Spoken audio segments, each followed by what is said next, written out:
다 같이 찬송가 515장 눈을 들어 하늘 보라 부르겠습니다.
나는 전능하신 아버지 하나님 천지의 창조주를 믿습니다. 나는 그의 유일하신 아들 우리 주 예수 그리스도를 믿습니다. 그는 성령으로 잉태되어 동정녀 마리아에게서 나시고 본디오 빌라도에게 고난을 받아 십자가에 못 박혀 죽으시고 장사된 지 사흘 만에 죽은 자 가운데서 다시 살아나셨으며 하늘에 오르시어 전능하신 아버지 하나님 우편에 앉아 계시다가 거기로부터 살아있는 자와 죽은 자를 심판하러 오십니다. 나는 성령을 믿으며 거룩한 공교회와 성도의 교제와 죄를 용서받는 것과 몸의 부활과 영생을 믿습니다. 아멘. 오늘 본문은 큐티지 매일 성경에 있는 베드로후서 3장 1절에서 7절입니다. 봉독하겠습니다. 사랑하는 자들아, 내가 이제 이 둘째 편지를 너희에게 쓰노니 이 둘째 편지로 너희의 진실한 마음을 일깨워 생각나게 하여 곧 거룩한 선지자들이 예언한 말씀과 주 되신 구주께서 너희의 사도들로 말미암아 명령하신 것을 기억하게 하려 하노라. 먼저 이것을 알지니 말세에 조롱하는 자들이 와서 자기의 정욕을 따라 행하여 조롱하여 이르되 주께서 강림하신다는 약속이 어디 있느냐. 조상들이 잔 후로부터 만물이 처음 창조될 때와 같이 그냥 있다 하니 이는 하늘이 예적부터 있는 것과 땅이 물에서 나와 물로 성립된 것도 하나님의 말씀으로 된 것을 그들이 일부러 잊으려 함이로다. 이로 말미암아 그때의 세상은 물로 넘침으로 멸망하였으되 이제 하늘과 땅은 그 동일한 말씀으로 불사르기 위하여 보호하신 바 되어 경건하지 아니한 사람들의 심판과 멸망의 날까지 보존하여 두신 것이니라. 아멘. 이 시간 다 같이 공동 기도 제목을 가지고 우리 기도하겠습니다. 먼저는 몸된 교회를 위해서 기도합니다.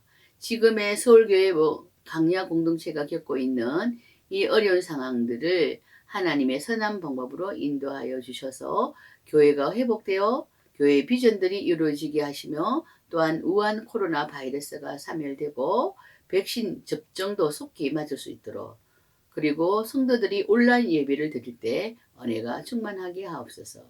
두 번째는 담임 목사님과 부교육자들을 위해서 기도합니다. 목사님께 늘 영육간의 강건함과 성령 충만을 주시고 또한 목사님께 묶여있는 그 모든 것들이 풀어주셔서 마음껏 사역 잘 감당할 수 있도록 또한 교육자들에게 성령 충만을 주시고 맡겨주신 일들을 잘 감당하게 하옵소서. 세 번째는 시무 장로님들과 강야 공동체 성김위원들 모든 성도님들 자녀들 위해서 기도합니다. 네 번째는 한국교회와 대한민국을 위해서 기도합니다. 다섯 번째는 우리 성도님들 중에 한우들이 있는데 그분들 성령께서 이 시간 찾아가 주셔서 치유해 주시고 하루빨리 회복될 수 있도록 이 모든 기도 제목들을 가지고 합심하여 기도하겠습니다.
이 모든 간구를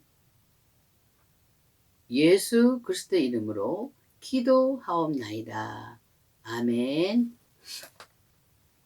오늘 주신 말씀은 베드로후서 3장 1절에서 7절입니다. 제목은 주께서 강림하신다입니다. 베드로후서는 베드로 사도가 초대교회 소아시아 성도들에게 보낸 두 번째 편지입니다. 첫 번째 편지로서는 베드로 전서이고 그 전서의 내용은 외부적인 핍박에 대한 권면의 말씀입니다. 그리고 베드로 후서는 교회 내부적인 문제에 대한 내용입니다. 그 당시 초대교회 내에는 거짓 선생님들이 많이 있었습니다. 그로 인해 가지고 성도들이 예수님의 재림과 심판을 부인하고 경건 생활을 떠나서 향락에 빠지고 있었다는 것이죠. 그래서 성도들을 보호하기 위해서 베드로 후서를 쓰게 된 것입니다. 오늘 본문에서는 주님 재림의 확실성에 대해서 말씀하고 있습니다. 1절과 2절은 이렇게 시작합니다. 사랑하는 자들아, 내가 이제 이 둘째 편지를 너에게 쓰노니 이 두 편지로 너의 진실한 마음을 일깨워 생각나게 하여 곧 거룩한 선지자들이 예언한 말씀과 주 대신 구주께서 너의 사도들로 말미암아 명하신 것을 기억하게 하려 하노라. 아멘. 베드로는 1절과 2절에서 본 서신을 쓴 목적을 밝히고 있습니다. 사랑하는 성도들에게 두 번째 편지를 쓰고 있는데 이 편지를 통해서 성도들의 심령이 정직하고 진실한 마음을 일깨워 주는데 도움이 되었으면 하는 것이었습니다. 즉 편지를 받는 성도들이 이단에 휩쓸리지 않고 순수한 마음을 가지고 거짓 교사들의 가르침을 멀리하고 또한 그는 선지자들의 영감을 받고 전한 구약의 예언과 예수님의 가르침을 듣고 그분의 삶을 본 사도들이 정한 계명들을 기억하기를 원했습니다. 그러므로 오늘 살아가는 우리도 하나님으로부터 받은 말씀을 새로운 감격과 기쁨으로 감사드리고 말씀을 날마다 되새기면서 기억하는데 열심을 가져야 될 것입니다. 그렇다면 초대교회에 침투한 거짓 선생들이 성도들을 조롱하며 주장하는 것이 무엇일까요? 3, 4절 우리 같이 읽겠습니다. 먼저 이것을 알지니 말세에 조롱하는 자들이 와서 자기의 정욕을 따라 행하며 조롱하여 이르되 주께서 강림하신다는 약속이 어디 있느냐? 조상들이 잔 후로부터 만물이 처음 창조될 때와 같이 그냥 있다 하니 이 말씀은 말세의 징조를 통해서 알 수 있는데 말세에 조롱하는 자들은 오직 자신의 정욕을 채우기 위해서 살아간다는 것입니다. 그들은 현실에 만족하고 살아간다는 것이죠. 성도 여러분, 말세에 살아가는 우리 성도들은 이러한 사실들을 잘 파악하고 분별하고 조롱하는 자들의 술수를 배척해야 할 것입니다. 이들이 성도들을 조롱하고 주장하는 이유가 있었습니다. 4절입니다. 즉 주님의 재림을 부정했다는 것이죠. 그 당시 초대 기독교인들 가운데에는 예수님이 다시 오실 때까지 그들은 절대 죽지 않는다고 믿는 자들이 있었다고 합니다. 그러나 세월이 지나가며 사람들은 죽어가는데 주님은 재림하지 않는 것입니다. 그래서 이 틈을 타 가지고 거짓 선생들이 재림은 조상들이 모두 죽기까지 예수님은 절대 다시 오시지 않았기 때문에 재림은 없다고 주장하는 자들이 교회 안에서 나타나기 시작했다는 것이죠. 이러한 의문에 대해서 베드로는 비롯 지금까지 주님 재림이 일어나지 않았지만은 재림은 분명히 하나님의 약속이므로 주의 재림을 계속 기다리라고 권고하고 있습니다. 성도 여러분, 주님의 재림은 예수님께서 이 땅에 계시실 때도 분명히 말씀하셨습니다. 마태복음 24장 30절입니다. 그때에 인자의 징조가 하늘에서 보이겠고 그때에 땅의 모든 족속들이 통곡하여 그들이 인자가 구름을 타고 능력과 큰 영광으로 오는 것을 보리라. 아멘. 성도 여러분, 신앙의 진리는 말씀을 믿고 순종할 때 얻으실 수 있는 선물입니다. 따라서 우리 모두는 주님 재림에 대하여 누가 무슨 말을 해도 흔들리거나 미혹되지 말아야 될 것입니다. 또한 재림을 부인하는 자들이 망각하고 있었던 것이 있었는데 5절과 6절을 우리 같이 읽겠습니다. 이는 하늘이 옛적부터 있는 것과 땅이 물에서 나와 물로 성립된 것도 하나님의 말씀으로 된 것을 이로 말미암아 그때의 세상은 물이 넘침으로 멸망하였으되 그들이 입으로 잊으려 함이로다. 그렇습니다. 거짓 선생들이 망각한 것은 하늘이 옛적부터 있는 것과 땅이 물에서 나와 물로 성립한 것도 하나님의 말씀으로 된 것이라는 이 사실입니다. 베드로는 조롱자들이 제시한 마지막 논정부터 먼저 처리하였습니다. 그리고 그들은 하나님께서 개입하셔서 심판하신 노아 때의 그 홍수 사건을 고의적으로 인위적으로 숨기고 무시했다라는 것입니다. 그러므로 그들이 부인하는 예수 재림은 곧 하나님 말씀을 정면으로 부인하는 결과를 초래했습니다. 또한 성도들을 혼돈에 빠지게 하여 그리스도를 섬기지 말고 다만 자기들을 섬기고 교활한 말로 순진한 자들의 마음을 미혹하였다는 것입니다. 이러한 경건치 않는 사람들의 심판과 멸망을 위해서 무엇이 준비되었을까요? 6절과 7절을 같이 읽겠습니다. 이로 말미암아 그때의 세상은 물이 넘침으로 멸망하였으되 이제 하늘과 땅은 그 동일한 말씀으로 불사르기 위하여 보호하신 바 되어 경건하지 아니한 사람들의 심판과 멸망의 날까지 보존하여 두신 것이니라. 아멘. 7절에서 보면 하늘과 땅은 그 동일한 말씀이라고 이렇게 합니다. 이 말씀은 하늘과 땅을 말씀으로 창조하신 하나님께서 마지막으로 세상을 심판하실 때도 역시 종말에도 역시 말씀으로 현재의 하늘과 땅을 심판하시되 그때는 불로서 심판을 한다는 것입니다. 그 불의 심판이라는 것은 다시 말해서 악을 멸하시고 불의한 온 세상을 정화시키는 역할을 할 것이라는 것입니다. 고린도전서 3장 13절은 이렇게 말씀하십니다. 각 사람의 공적이 나타날 터인데 그날이 공적을 밝히리니 이는 불로 나타내고 그 불이 각 사람의 공적이 어떠한 것을 시험할 것입니다. 라고 분명히 심판에 대해서 말씀을 하고 있습니다.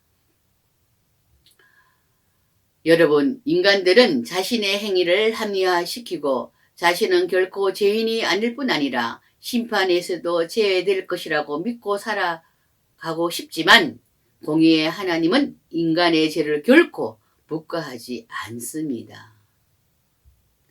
인간은 자신의 행위로 말미암아 심판을 받게 된다는 것을 기억하시기 바랍니다. 말씀을 맺겠습니다. 오늘 베드로 사도는 본문을 통하여 주님 재림을 부인하고 정욕을 쫓아 살아가는 거짓 교사들의 주장이 헛됨을 보여주기 위해서 구약 성경에 나오는 창조, 심판, 보존을 들어서 주님 재림의 약속에 대한 확실한 증거를 제시하였습니다. 우리 모두도 심판날이 분명히 도적이 오는 것처럼 찾아온다는 것을 잊지 말고 신비에 새겨야 할 것입니다. 성도 여러분, 오늘날도 이단들이 나타나서 여러 가지로 우리 성도들을 유혹하고 있습니다. 그러할 때 하나님의 말씀으로 이기며 주님 재림을 소망하며 깨어있는 삶을 살아가시기를 소망합니다. 기도하겠습니다. 창조자 대신 전능하신 하나님 아버지, 오늘 베드로 사도가 초대 교인들을 향하여 권면한 말씀을 우리들에게도 신비에 새기게 하여 주시옵소서.